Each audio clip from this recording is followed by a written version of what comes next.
வணக்கம் நண்பர்களே. ஆதி பாரதி சீரியல் செம பரபரப்பா போயிட்டு இருக்குன்னே சொல்லலாங்க. பரபரப்பான கட்டத்துல மாறி உண்மையா போட்டு உடைக்கிறாங்க.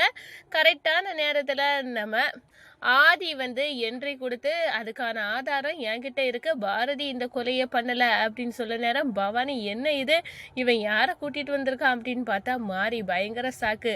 இவன் மட்டும் உண்மையை சொல்லிட்டான், நான் ஜெயிலுக்கு போக வேண்டியதான் அப்படின்னு அந்த இடத்துல பவானி சொல்ல, பவானிக்கு ஹஸ்பண்ட் அதெல்லாம் ஒன்றும் நடக்காதுமா, நீ ஜெயிலுக்கு போக மாட்டா, அவன் உண்மையை சொல்ல மாட்டான் அப்படின்னு சொல்ல நேரம் சாக்கு கணங்க சொல்றாரு மாறி. இந்த பாருங்க, நீங்க நினைக்கிறது மாதிரி பாரதி இந்த கொலையை பண்ணல, இந்த துறையை கொலை செய்தது பவானி தான் அப்படின்னு உண்மையை போட்டு உடைக்கிறாங்க. கையில் அவங்க க்ளோஸ் போட்டிருந்தாங்க, உரை போட்டு இந்த கொலையை பண்ணினாங்க, அந்த உடம்ப எரிச்சாங்க. எல்லாமே பவானியின் சதி திட்டம் தான். ஆனால் அதுக்கு முன்னாடி துறைக்கும் நம்ம பாரதிக்கும் நடந்த பிரச்சனையில் அவங்க கைத்தடம் அந்த கத்தியில் பட்டிருந்து இதை சாக்கா வச்சு நம்ம கைத்தடம் படக்கூடாதுன்னு கையில் க்ளவுஸ் போட்டு எல்லாத்தையும் அரங்கேற்றினது இந்த பவானி தான் அப்படின்னு போட்டு உடைச்சி பவானியை கையும் களவுமா கைது செய்கிறாங்க. அதே நேரத்தில் பார்த்தோன்னா நம்ம பாரதி எந்த தப்பும் செய்யலை அப்படின்னு விடுதலையாகிறாங்க. அப்பா, நீங்கள் எனக்கு கொடுத்த வாக்கை காப்பாற்றிட்டீங்க அப்படின்னு நம்ம தமிழ் கெட்டி பிடிச்சி சந்தோஷப்படுறாங்கங்க அவங்க அப்பாவை. அதை பற்றி தான் இந்த வீடியோக்குள்ளே பார்க்க போகிறோம். அதுக்கு முன்னாடி சேனலுக்கு லைக் அண்ட் சப்ஸ்கிரைப் பண்ணுங்கள் ஃப்ரெண்ட்ஸ். பக்கத்தில் இருக்க பெல் ஐக்கானையும் கிளிக் பண்ணுங்கள். அப்போ தான் நான் போடுற ஒவ்வொரு வீடியோவும் நோட்டிஃபிகேஷனாக உங்களுக்கு கிடைக்கும். வாங்க ஃப்ரெண்ட்ஸ் வீடியோக்குள்ளே போகலாம்.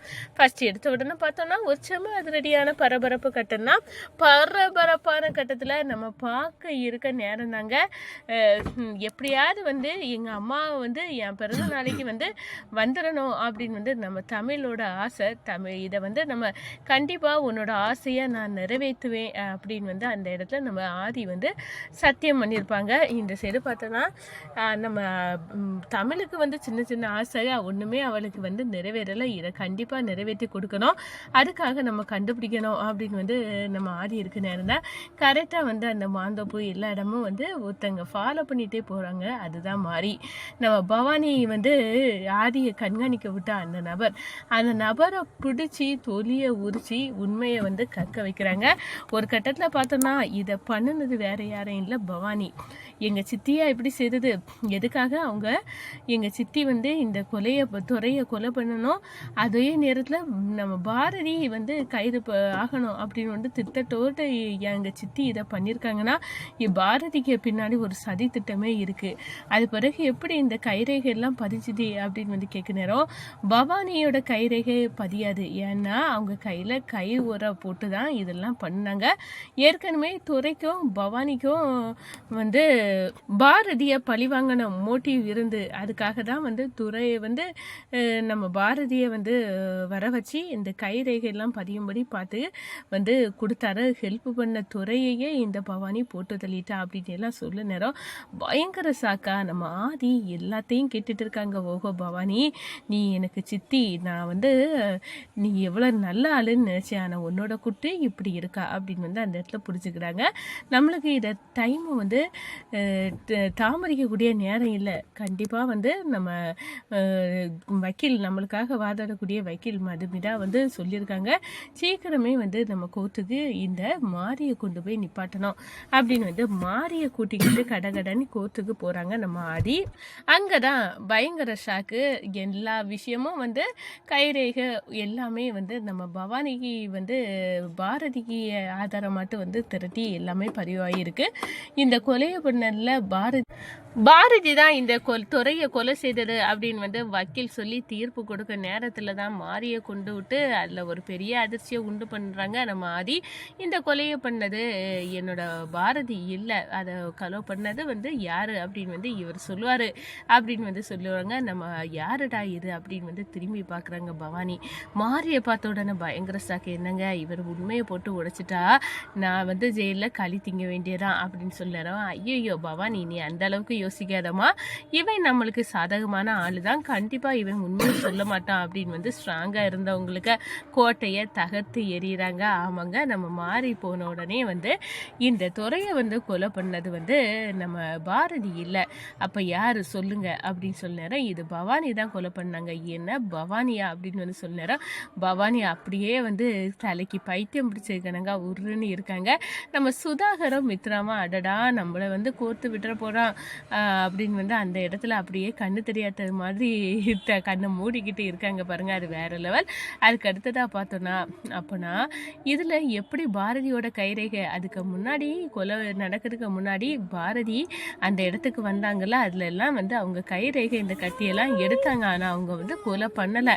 அந்த மண்ணெண்ணை வச்சிருந்த அந்த கேனையும் எடுத்தாங்க. எல்லாத்துலேயும் வந்து கைரேகை வந்து பதிஞ்சிருந்து அதை சாதகமாக பயன்படுத்தி இந்த பவானி வந்து பாரதியை சிக்க வைக்கிறதுக்காக அவனை கொலை பண்ணி இதை கொலை கேஸில் வந்து உள்ள தள்ளணும் இந்த பாரதியை. அதுக்காக என்னோட கைரேகை வந்து படக்கூடாது அப்படின்னு வந்து கை உரையை பயன்படுத்தி இதை வந்து நம்ம துறையை கொலை பண்ணாங்க அப்படின்னு வந்து அந்த இடத்துல போட்டு உடைக்க நேரம் அப்படியே பேரதிர்ச்சியில் இருக்கிறாங்க. என்ன இவ்வளோ டெக்னிக்கலாக இந்த பவானி வந்து துறையை கொலை பண்ணியிருக்காளா அப்படின்னு வந்து யோசிக்கிறாங்க. கண்டிப்பாக இது மிகப்பெரிய சூழ்ச்சி, பாரதியை பர்பஸாக சிக்க வைக்கிறதுக்காண்டி நடந்த சதி. அப்போ பவானி வந்து தான் இந்த குற்றவாளி அப்படின்னு வந்து பவானியை கையங்களவுமா வந்து பிடிக்கிறாங்க, அரெஸ்ட் பண்ணுறாங்க. பாரதி எந்த தப்பும் பண்ணலை அப்படின்னு வந்து நிரூபணம் ஆகுது. ஒரு கட்டத்தில் பாரதி பார்த்தோன்னா வெளியே வராங்க. இந்த சைடு நம்ம தமிழ் ஆதி அப்பா நில்லுங்க அப்படின்னு வந்து கெட்டி பிடிச்சி என்னோட சின்ன சின்ன ஆசை இது வரைக்கும் நிறைவேறினது கிடையாது, ஆனால் இப்போ எனக்கு ஆசையை நீங்கள் நிறைவேற்றி வச்சிட்டீங்கப்பா அப்படின்னு வந்து அந்த இடத்துல வந்து சொல்லுறாங்கங்க. அதே நேரத்தில் நம்ம பார்த்தோம்னா எல்லாமே தப்பாக போச்சு, நான் கொலை பண்ணி மாட்டிக்கிட்டேன், ஜெயிலுக்கு போகிறேன், இந்த ஆதியோட சொத்து பத்து எல்லாத்தையும் சுருட்டி ஆதியை வந்து எப்படியாவது வந்து முட்டாளாக்கிடலான்னு முயற்சி செய்தேன், ஆனால் எதுவுமே நடக்கலை அப்படின்னு வந்து பவானி இருக்க நேரம் அப்போ தான் நம்ம பாரதிகிட்ட கேட்குறாங்க, பவானி சித்தி இவ்வளோ தூரம் உனக்கு மேலே கோவப்படுறேன்னா உனக்கும் இதுக்கும் என்ன அவங்களுக்கும் என்ன வந்து இருக்குது பகை இருக்குது அப்படின்னு வந்து கேட்க நேரம் மறைக்காமல் நீங்கள் சொல்லு அப்படின்னு வந்து சொல்ல நேரம் நம்ம பாரதி வந்து உண்மையை போட்டு உடைக்கிறாங்க. நானும் நீங்களும் கணவன் மனைவி தான், உங்களோட சொத்து அவ்வளத்தையும் வந்து உங்கள் சித்தி இந்த பவானி வந்து ஆட்டை போட்டு எடுக்கிறதுக்காக தான் வந்து